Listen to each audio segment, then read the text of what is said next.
Item ಯಾವುದೇ ಇರಲಿ try ಮಾಡಿ ಆಚಿ ಚಿಕನ್ ಮಸಾಲಾ. ಆಚಿ ಚಿಕನ್ ಮಸಾಲಾ. ಸುರೇಶ್ ಗುರುಗಳ ಒಂದು ಹೇಳಕ್ ಇಷ್ಟಪಡ್ತೀನಿ. ಈಗ ತುಂಬಾ ಅವ್ರನ್ನ ಗೊಂದಲಕ್ಕೀಡು ಮಾಡಬಾರ್ದು ಅಂತ. ಕುಟುಂಬ ಆಲ್ರೆಡಿ ಆತಂಕದಲ್ಲಿದೆ, ಆತಂಕದಿಂದ ಸಫರ್ ಮಾಡ್ತಾ ಇದೆ. ಬಾನಾಮತಿನ ಮಾಟ ಮಂತ್ರನ ಎಲ್ಲದಕ್ಕೂ ಪರಿಹಾರ ಕಂಡಿಡ್ಕೊಂಡ್ಬಿಟ್ಟಿದ್ದೀವಿ ಮೇಡಮ್, ಯಾವ್ದು ಆಗ್ತಾ ಇಲ್ಲ.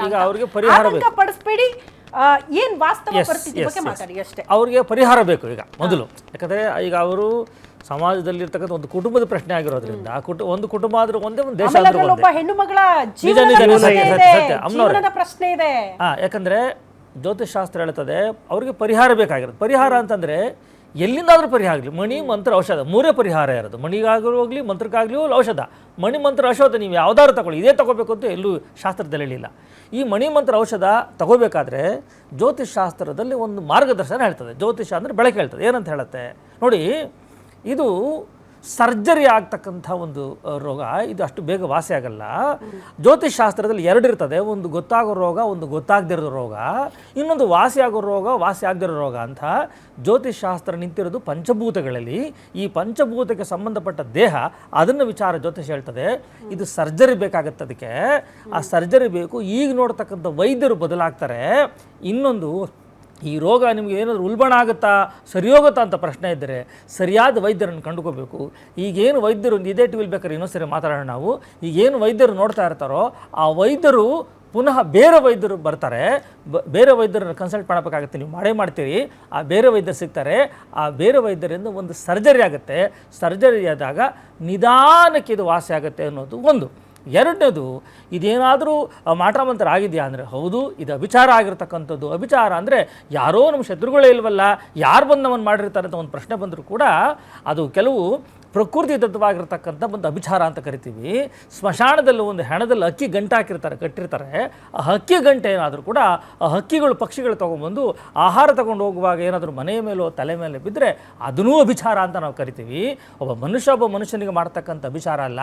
ಅಂತಹದ್ದು ಏನಾದರೂ ಆಗಿದ್ದರೆ ಅದನ್ನು ಸರಿಯಾದ ರೀತಿ ಇರತಕ್ಕಂಥ ವ್ಯಕ್ತಿಗಳನ್ನು ಕಂಡು, ಅಥವಾ ನೀವೇನು ನಟರಾಜಶಾಸ್ತ್ರ ಸಾರ್ ಏನು ಹೇಳಿದ್ರು, ಸೊ ಅವ್ರನ್ನಾಗಲಿ ಅಥವಾ ನನ್ನ ಪ್ರಕಾರ ನನ್ನನ್ನಾಗಲಿ ಅದು ಇನ್ನೊಬ್ಬರನ್ನಾಗಲಿ ಯಾರೂ ನೀವು ಕರೆದು ಸರಿಯಾದ ರೀತಿ ಪರಿಹಾರ ಮಾಡ್ಕೊಳ್ಳಿ. ಅದರ ಇದಕ್ಕೆ ಏನಂದರೆ ಮನಸ್ಸಲ್ಲಿರಲಿ, ಅವ್ರು ಮಾಡಿದ್ರೆ ಸರೋಗ್ಲಿಲ್ವಲ್ಲ, ಇವ್ರು ಮಾಡಿದ್ರೆ ಸರೋಗ್ಲಿಲ್ವಲ್ಲ ಅಂತ ಮನಸ್ಸಲ್ಲಿ ಬಿಟ್ಬಿಡಿ ಅದನ್ನು. ಯಾಕಂದರೆ ರಾವಣನ ಕೊಲ್ಲುವಾಗ ರಾವಣ ಎಷ್ಟೋ ಶಸ್ತ್ರಾಸ್ತ್ರಗಳನ್ನು ಪ್ರಯೋಗ ಮಾಡ್ತಾನೆ, ಕೊನೆಗೆ ಒಂದು ರಾಮಬಾಣ, ಒಂದು ಬಳ್ಳಿ ಅವನನ್ನು ಕಾಪಾಡುತ್ತೆ. ಹಾಗಾಗಿ ಕಾಲ ಬಂದಾಗ ಸಣ್ಣದು ಕೂಡ ನಿಮ್ಮ ಕೆಲಸಕ್ಕೆ ಬರುತ್ತೆ. ನೀವು ಪರಿಹಾರಗಳನ್ನು ಮಾಡ್ತಾನೆ ಇರಿ, ಎಲ್ಲೂ ನೀವು ಮನಗುಂದಬಾರ್ದು, ಆಗಲ್ಲ ಅನ್ನೋದು ಮನಸ್ಸು ಬರಬಾರ್ದು. ಹಾಗೆ ಆಗುತ್ತೆ, ಸಮಯ ತಗೊಳುತ್ತೆ. ಅದಕ್ಕೆ ಜ್ಯೋತಿಷಾಸ್ತ್ರ ಹೇಳುತ್ತೆ ಇದಕ್ಕೆ ಅಭಿಚಾರ ಅಂತ ಹೆಸರು. ಇದಕ್ಕೆ ಭಾನುಮತಿ ಮಾಟಮಂತ್ರ ಪ್ರಯೋಗ ಆಗಿದೆ, ಅದನ್ನೂ ಮಾಡಿ ಜೊತೆಯಾಗಿ ಇಂತಹ ವಿದ್ಯಾವಂತರೇನು ಜ್ಞಾನವಂತರು ಇರ್ತಾರೋ ಅವರ ಸಹಾಯನೂ ತಗೊಂಡು ನಿಮ್ಮ ಕುಟುಂಬ ಚೆನ್ನಾಗಿರಲಿ ಅನ್ನೋದೇ ನನ್ನ ಉದ್ದೇಶ. ಈಗ ನನಗೆ ಅವಕಾಶ ಕೊಡಿ. ಅವ್ರು ಮಾತಾಡುವಾಗ ಹೇಳಿದ್ರು ವ್ಯಭಿಚಾರ ಅಂತ. ಅಭಿಚಾರ ದಯವಿಟ್ಟು ಆ ಮಾತನ್ನ ಮಾತಾಡಬಾರ್ದು ವೇದಿಕೆಯಲ್ಲಿ, ಅದ್ರ ಟಿವಿನಲ್ಲಿ. ಆಮೇಲೆ ಇನ್ನೊಂದು ಹೇಳಿದ್ರು, ಯಾರೋ ಸತ್ತಿರೋದು ಆ ಸುಟ್ಟಿರೋ ಬೂದಿ ತಗೊಂಡು ಅಕ್ಕಿ ತಗೊಂಡ್ಬಂದು ಈ ಮಂತ್ರದಲ್ಲಿ ಅವ್ರ ತಲೆ ಮೇಲೆ ಹಾಕ್ಲಿಕ್ಕೆ ಕಾರಣ ಏನ್ರಿ? ಇನ್ಯಾರು ಇರ್ಲಿಲ್ಲ, ಅಕ್ಕ ತಂಗಿರ ಮೇಲೆ ಹಾಕಕ್ ಕಾರಣ ಏನು? ಇನ್ಯಾರು ಇರ್ಲಿಲ್ವಾ? ಅದು ತಪ್ಪು ಮಾತಾಡ್ಬಾರ್ದು.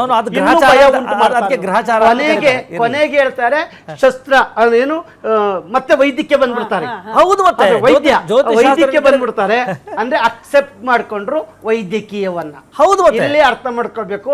ಎಲ್ಲ ಆಗಿ ನೀವೆಲ್ಲ ನೋವು ತಿಂದ್ಗಿಂದ ಆದ್ಮೇಲೆ ಕೊನೆಗೆ ದೇವ್ರ ಹತ್ರಕ್ಕೆ ಹೋಗಿ ಇನ್ನೇನೋ ಆಗಿ ಮತ್ತೆ ಇಲ್ಲಿ ಬರ್ತೀವಲ್ಲ, ಈ ರೀತಿ ಹೇಳ್ತಾ ಇದ್ದಾರೆ. ನಾನು ಈ ಮಾತುಗಳನ್ನ ಒಪ್ಕೊಳ್ಳಲ್ಲ.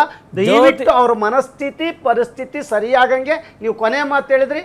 ಹುಲಿಕಲ್ಲ ಅವ್ರಿ ಇನ್ಯಾರೇ ಆಗ್ಲಿ. ಇನ್ನೊಂದು ಮಾತು ಹೇಳಿದ್ರು, ಕರೆಕ್ಟಾಗಿ ಹೇಳಿದ್ರು. ಏನ್ ಹೇಳಿದ್ರು? ವೈದ್ಯರನ್ನ ಚೇಂಜ್ ಮಾಡಬೇಕು, ಜ್ಯೋತಿಷ್ಯ ಹೇಳ್ಬಿಟ್ಟು. ಇಲ್ಲಿ 16 ವರ್ಷದಿಂದ ಜ್ಯೋತಿಷ್ಯ ಹೇಳಲಿಲ್ಲ, ಈಗ ಬಂದು ಜ್ಯೋತಿಷ್ಯ ಹೇಳುತ್ತೆ. ಸಮಯ ಬರಬೇಕು ಸ್ವಾಮಿ, ಮಾಡಿದಾರೋ ಚೇಂಜ್ ಮಾಡಿದಾರೋ. ನಾನು ಮಾತಾಡೋ, ನೀವು ಮಾತಾಡಬೇಡಿ. ಎಷ್ಟು ಜನಗಳನ್ನ ಚೇಂಜ್ ಮಾಡಿದಾರೋ.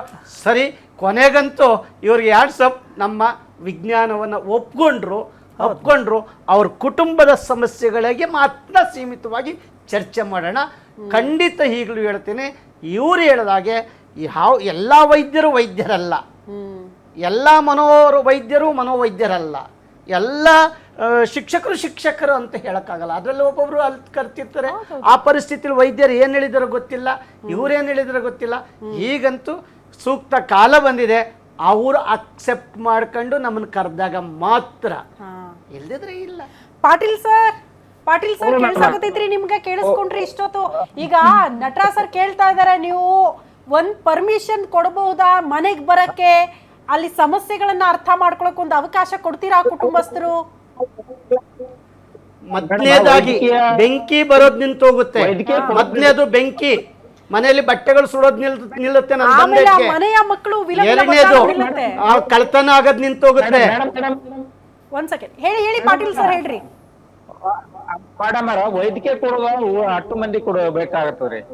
ಈಗ ಯಾಕಂದ್ರ ಎಲ್ಲಾರ ಮೈನ ಬಂಗಾರ, ಎಲ್ಲಾರ ಕಳ್ಳನು ಬಂಗಾರ, ಎಲ್ಲಾರು ಕಿವಿಯನ್ನು ಬಂಗಾರ. ನಮ್ ಸಣ್ಣ ಹುಡುಗರು ದೊಡ್ಡ ತನಕ ಬಂಗಾರ ಹೋಗ್ಯಾರ ನಮ್ಮಲ್ಲಿ. ಕೇಳಿಸ್ತಿದೆ ನಟ್ರೆ ಸರ್? ಅದಕ್ಕೆ ಈಗ ಕೊನೆದಾಗ್ ಬರೋಣ. ನಿಮ್ ಬಾನಾಮತಿನೇ ಆಗಿ ಹೇಳ್ಬೋದಾ? ಹೇಳಿ ಹೇಳಿ ಮೇಡಮ್ ಹೇಳಿ. ಸರ್, ನಾನು ಒಂದ್ ವಿಷಯ ಹೇಳಕ್ ಇಷ್ಟಪಡ್ತೀನಿ. ಇಡೀ ಪ್ರಪಂಚವನ್ನ ಕಾಯೋದು ದೈವ ಶಕ್ತಿ ಅಂತ ಗೊತ್ತಿದೆ ಅಲ್ಲ ನಿಮ್ಗೆ? ದೇವ್ರ ಶಕ್ತಿ ಇಲ್ದೆ, ದೇವ್ರ ಮೇಲೆ ನಂಬಿಕೆ ಇದೆ ನಿಮ್ಗೆ, ದೇವ್ರ ಶಕ್ತಿ ಇಲ್ದೆ ಒಂದು ಹುಲ್ಕಡ್ಡಿನೂ ಓಡಾಡಲ್ಲ ಅನ್ನೋದು ನಮಗ್ ಗೊತ್ತಿದೆ. ಅಂತದ್ರಲ್ಲಿ ಈ ಒಂದು ನೆಗೆಟಿವ್ ಏನ್ ಹೇಳ್ತಾ ಇದಾರೆ, ಮನುಷ್ಯನಿಗೆ ಇಷ್ಟೊಂದು ಶಕ್ತಿ ಬಂದ್ಬಿಟ್ರೆ ಇನ್ನೇನಾಗಲ್ಲ ಪ್ರಪಂಚ ಅನ್ನೋದ್ರ ಬಗ್ಗೆ ಯೋಚನೆ ಮಾಡ್ಬೇಕು.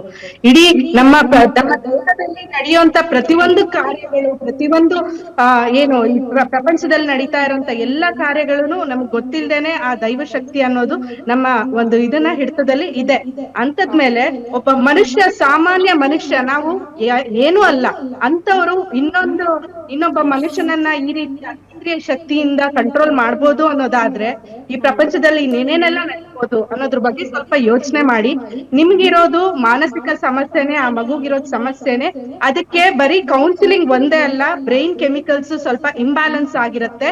ಪ್ರತಿದಿನ ಅದಕ್ಕೆ ಪತ್ತೆ, ಊಟ, ಪ್ರತಿಯೊಂದನ್ನು ಕ್ರಮಬದ್ಧವಾಗಿ ಈಗ 14-15 ವರ್ಷದಿಂದ ಬಂದಿರುವಂತದನ್ನ ಒಂದ್ ದಿನದಲ್ಲಿ 2 ದಿನದಲ್ಲಿ ಕಡಿಮೆ ಮಾಡೋದಕ್ಕಾಗಲ್ಲ.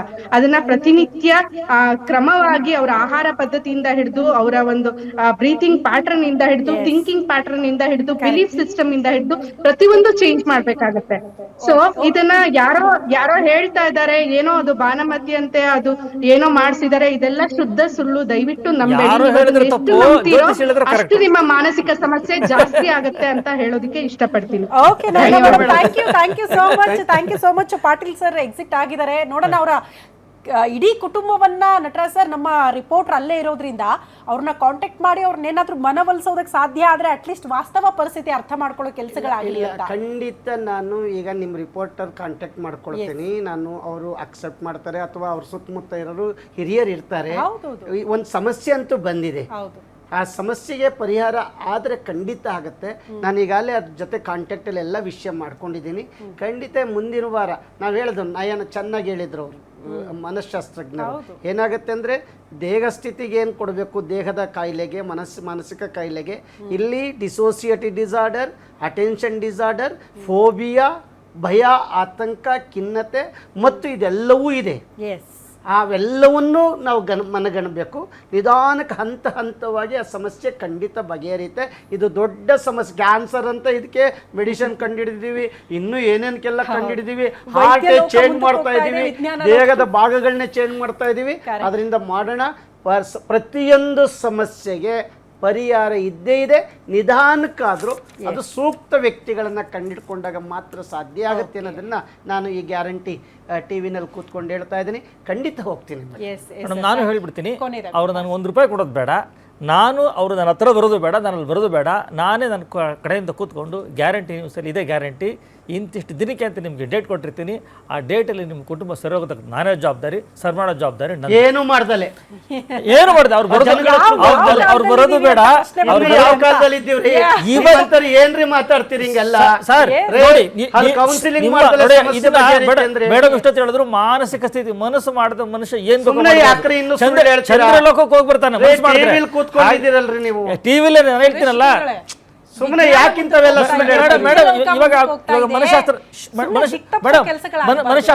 ಮನಃಶಾಸ್ತ್ರ ಮೇಡಮ್ ಏನ್ ಹೇಳಿದ್ರು, ಮನಸ್ಸು ಮುಖ್ಯ, ಮನಸ್ಸಿದ್ರೆ ಕಾಯಿಲೆ ವಾಸಿ ಆಗುತ್ತೆ. ಮೇಡಮ್ ಅವ್ರ ಮನಸ್ಸಿದ್ರೆ ಇವ್ರ ಅವಶ್ಯಕತೆನೂ ಇಲ್ಲ, ನಮ್ಮ ಅವರೇ ಸಮಸ್ಯೆ ಬಗ್ಗೆ. ಇವಾಗ ನಾನು ಗುರುಗ್ರಹದ ಬಗ್ಗೆ, ಚಂದ್ರಗ್ರಹ ಹೇಳ್ಬೇಕಾದ್ರೆ ನಾವ್ ಯಾರು ಹೋಗಿಲ್ವಲ್ಲ. Thank you. ಇಷ್ಟೊತ್ತು ನಮ್ಮ ಜೊತೆಗಿದ್ದು ಚರ್ಚೆ ಮಾಡಿದಕ್ಕಾಗಿ Nataraj sir thank you so much. Nayana madam thank you so much. ಗೊತ್ತಿಲ್ಲ ಗ್ಯಾರಂಟಿ ನ್ಯೂಸ್ ನ ಆಶಯ ಇಷ್ಟೇ, ಆ ಕುಟುಂಬಕ್ಕೆ 16 ವರ್ಷಗಳಿಂದ ಸಮಸ್ಯೆಯಾಗಿ ಕಾಡ್ತಾ ಇದೆಯಲ್ಲ, ಅದು ಯಾವುದೇ ಆಗಿರಲಿ, ಬಟ್ ನಾವೆಲ್ಲ ವಿಜ್ಞಾನ ಮುಂದುವರೆದಿದೆ, ವೈದ್ಯ ಲೋಕ ಮುಂದಕ್ಕೆ ಹೋಗ್ತಾ ಇದೆ, ಈ ಕಾಲದಲ್ಲಿ ನಾವು ಮಾಟ ಮಂತ್ರ ಮೂಢನಂಬಿಕೆಗಳಿಗೆ ಜೋತು ಬೀಳೋದು ಬೇಡ ಅಂತ ಅಟ್ಲೀಸ್ಟ್ ಆ ಕುಟುಂಬವನ್ನ ಅದರಿಂದ ಆಚೆ ತರುವಂತಹ ಪ್ರಯತ್ನಗಳಾಗ್ಲಿ. ಎನಿವೆ, ಹುಲಿಕಲ್ ನಟರಾಜ್ ಸರ್ ಹೋಗ್ತೀನಿ ಅಂದಿದ್ದಾರೆ ಸ್ಪಾಟಿಗೆ, ಅವರಿಂದ ಸಮಸ್ಯೆಗೆ ಪರಿಹಾರ ಸಿಗುತ್ತಾ ಕಾದ್ ನೋಡೋಣ ಅಂತ ಹೇಳ್ತಾ ಇದಾಗಿತ್ತು ಈ ಹೊತ್ತಿನ ವಿಶೇಷ. ಇದು ಗ್ಯಾರಂಟಿ ನ್ಯೂಸ್, ಸುದ್ದಿ ಖಚಿತ, ನ್ಯಾಯ ನಿಶ್ಚಿತ.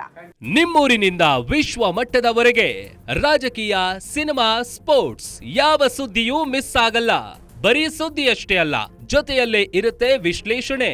ಗ್ಯಾರಂಟಿ ನ್ಯೂಸ್ ನ ಸಬ್ಸ್ಕ್ರೈಬ್ ಮಾಡಿ, ಫಾಲೋ ಮಾಡಿ, ಕ್ಷಣ ಕ್ಷಣದ ಅಪ್ಡೇಟ್ಸ್ ಪಡೆಯಿರಿ.